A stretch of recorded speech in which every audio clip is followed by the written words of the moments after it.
নির্বাচন সামনে, আর ঠিক এই সময় বাংলাদেশের সবচেয়ে তীব্র রাজনৈতিক সংঘাতটা হচ্ছে দুই দলের, জামায়াত বনাম এনসিপি। ধর্মকে রাজনৈতিক হাতিয়ার বানানো, সহিংসতার অভিযোগ। দেশের মাটিতে ঠিক কি খেলা চলছে?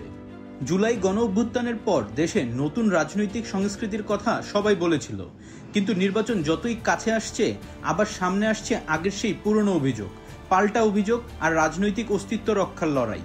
এই মুহূর্তে সবচেয়ে আলোচিত জামায়াতকে নিয়ে এনসিপির অভিযোগ এবং জামায়াতের প্রত্যাখ্যান প্লাস ক্ষমতায় গেলে তাদের পরিকল্পনা। চলুন পুরো ঘটনাটা পরিষ্কারভাবে দেখি। এনসিপি সোমবার তাদের কঠোর বিবৃতিতে বলেছে, জামায়াত ধর্মকে রাজনৈতিক হাতিয়ার হিসেবে ব্যবহার করছে, বিভাজন, ঘৃণা ও সহিংসতার রাজনীতি উস্কে দিচ্ছে। জুলাই গণ অভ্যুত্থানের পর যে নতুন রাজনৈতিক সংস্কৃতি তৈরি হচ্ছিল, জামায়াত সেটাকে গ্রহণ না করে আবার পুরনো আধিপত্যবাদী ও সহিংস রাজনীতিকে ফিরিয়ে আনতে চাইছে। এনসিপির এই বক্তব্যটি আসে তাদের সদস্য সচিব আক্তার হোসেনকে নিয়ে জামায়াতের করা সমালোচনার পর।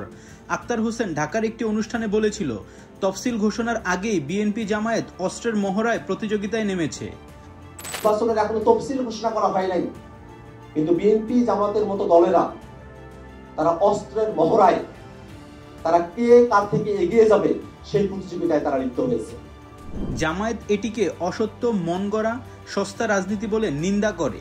জামায়াত আক্তার হোসেনের বক্তব্য প্রত্যাখ্যান করে বলেছে, তার মন্তব্য দায়িত্বহীন, অসত্য এবং জনমত বিভ্রান্ত করার চেষ্টা। বিবৃতিটি বাস্তবতা বিবর্জিত। এদিকে ইউরোপীয় ইউনিয়নের সঙ্গে বৈঠক শেষে জামায়াতের আমির ডাক্তার শফিকুর রহমান বলেন, জামায়াত কখনো ধর্মকে ব্যবহার করে না, ধর্ম নিয়ে কাজ করে।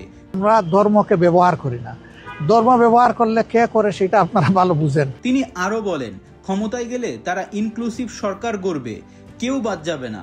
দেশের স্থিতিশীলতা, অর্থনীতি ঘুরে দাঁড়ানো, আইনের শাসন প্রতিষ্ঠাই তাদের অগ্রাধিকার। দুর্নীতির বিরুদ্ধে জিরো টলারেন্স, সব দলের জন্য সমান বিচার নিশ্চিত করা হবে। তিনি আরো সতর্ক করে বলেন, ফেব্রুয়ারির নির্বাচন খুব জরুরি, এটা বিলম্ব হলে দেশ গভীর সংকটে পড়বে। এনসিপি বলছে, তাদের বক্তব্য মন গড়া নয়, প্রমাণ নির্ভর। তারা উদাহরণ দিয়েছে, 27শে নভেম্বর পাবনার ঈশ্বরদীতে প্রচারে সংঘর্ষের সময় যে তুষার মণ্ডল নামে ব্যক্তি গুলি চালান, ডিসির তদন্তে নিশ্চিত হয়েছে তিনি জামায়াত কর্মী।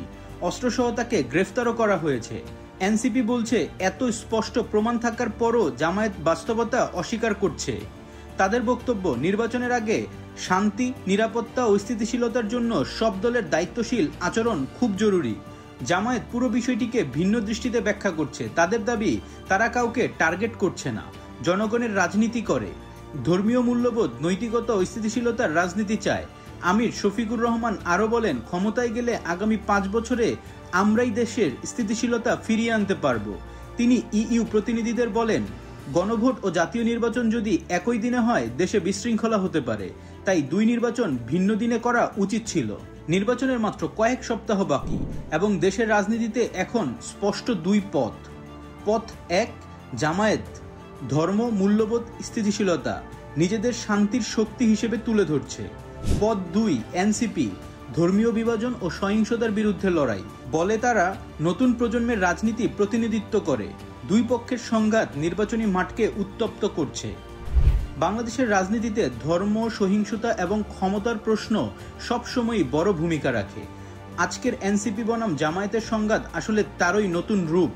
একদিকে নতুন প্রজন্মের দল এনসিপি সহিংসতার অভিযোগ তুলে রাজনৈতিক সংস্কারের দাবি করছে, অন্যদিকে জামায়াত বলছে তারা ইনক্লুসিভ রাজনীতি করতে চায় এবং দেশের স্থিতিশীলতা ফিরিয়ে আনতে চায়।